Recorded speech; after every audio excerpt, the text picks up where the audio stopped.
the EC market will only shift towards more and more towards the higher income and away from the middle income that it was meant to serve to begin with. Hi, welcome to this episode of The Property Talk Show. And I'm going to share with you what I feel is fundamentally wrong with the executive condominium market in Singapore. So this is where, first and foremost, let's talk about what is the executive condominium market. The executive condominium market, also known as the EC, right? EC market, it existed to be able to benefit the middle income class who have more than sufficient income to own a HDB flat, but yet they do not have the sufficient ability to own a private condominium.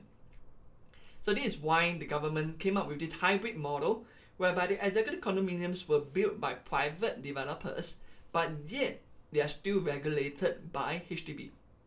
So basically for ECs right now, they also have to fulfill the same 5 years MOP, the family nucleus requirements and so on, similar to a HDB BTO, right? So the thing about ECs is that over the years, of course, the launch price of new ECs have been getting higher and higher. So just to give a little bit of background, right? My father bought, a EC from a developer more than 20 years ago, and it cost around $300 over dollars per square foot. Okay, that was the price back then. So as recent as 2016, the launch price for ECs were hovering around 700-ish to 800-ish per square foot.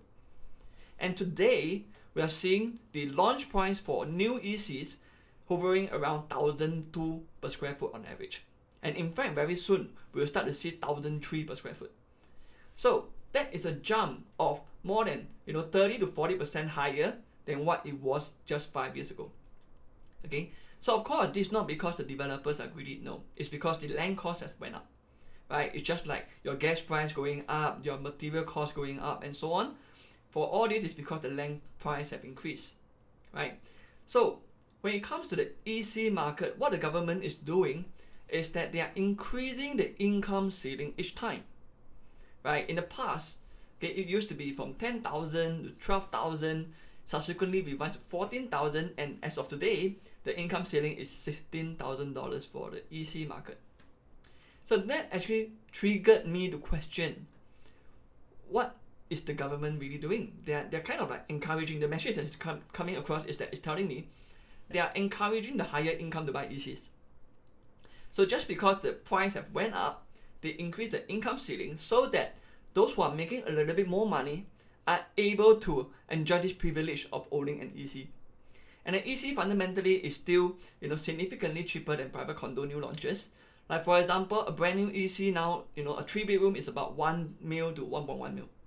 Further, the private condo right now, minimum for a 3-bedroom of the same size, it's hovering around 1.5, 1.6 million minimum. Okay, so there is still a considerable gap between the EC and the private condo market, so that's fine. But by increasing the income ceiling, in my opinion, what is fundamentally wrong is that it is no longer taking care of the original middle income group that was meant to benefit for this executive condominium scheme. Okay, let's think about this. Is that 5 years ago, the average income range of buyers who were buying EC, it used to be from the income range of between $8,000 to $10,000. That was the main bulk of buyers. What was their income range? 8,000 to 10,000. But today, the minimum that you need, to buy a 3-bedroom EC and taking a full 75% loan, the minimum income you need for that is 11 over 1,000. That's the bare minimum income. And as the land costs start to go up in the future, I'm very certain that to be able to buy an EC, your minimum income have to be at least 12,000, 13,000.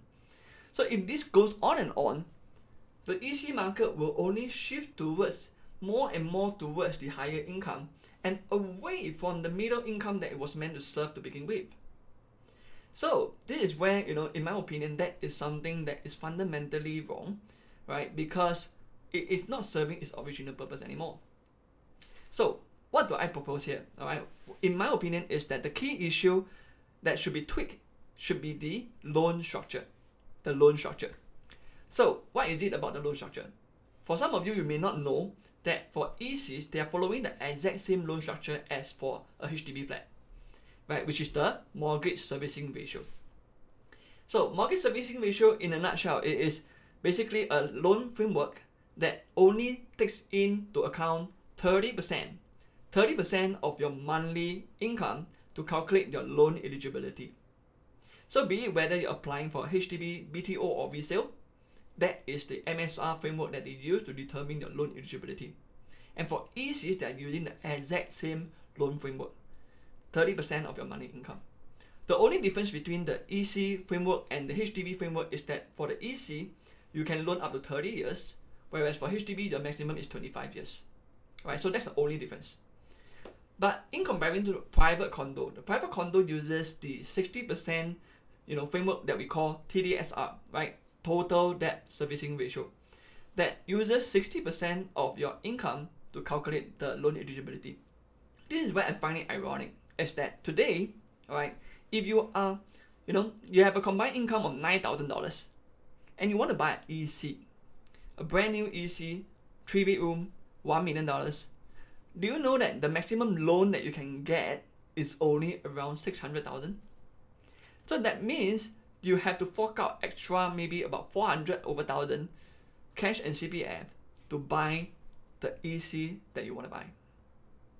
And with that very same income of $9,000, do you know that you can buy a 1.4 million private property, still be able to take a full 75% loan, and your down payment is still less than $400,000? So you can use lesser money to buy a property of a higher price if you go for a private instead.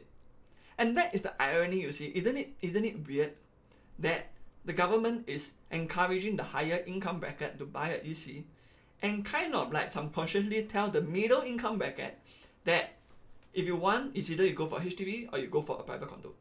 You cannot go for EC unless you have more than $400,000 of cash and CPF. Now, effectively, that is actually what's happening now, which is why I feel that this is a fundamental issue. So, in my opinion, what can be changed is the mortgage servicing ratio. Instead of sticking to 30% MSR for ECs, why not let's explore, increase this to 35% or 40%? Alright, because it doesn't make sense. If a 9,000 income can buy a 1.4 million private property, which they have to take up a higher loan and pay higher installment, and if they are eligible for that, then why can't they be eligible for a 1 million 3-bedroom EC? It doesn't make sense, right? So, by tweaking the MSR to 35% or 40%, in fact, in my opinion, it can even go up to 45%, right? So, with that would allow the middle income bracket of 8,000 to 10,000, it would be much more feasible for them to own an EC, right? As compared to, continually increasing the income ceiling, and as a result, only the richer, the higher income ones get to benefit from this middle sandwich class property type that is the executive condo.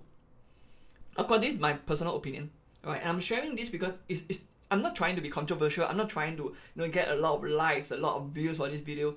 I'm sharing this because I genuinely recognize that this is something that is kind of like a shortfall, right?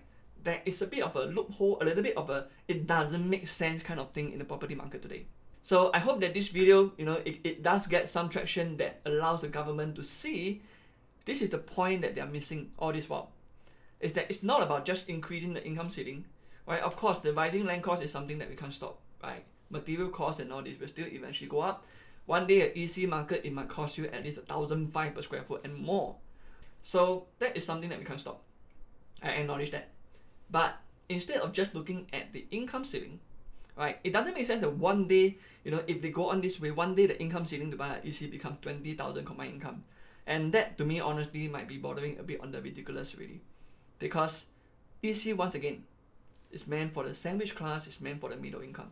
Not for those people who have like 20,000 combined income. Alright? So this is how I feel. Okay? So if you agree with me or if you don't agree with me, alright, feel free to leave a comment in the comment section below and let me know how you think. Right? Whether is this something that you agree or disagree with, or are there any other solution that you think may be able to help to resolve this issue for the EC market?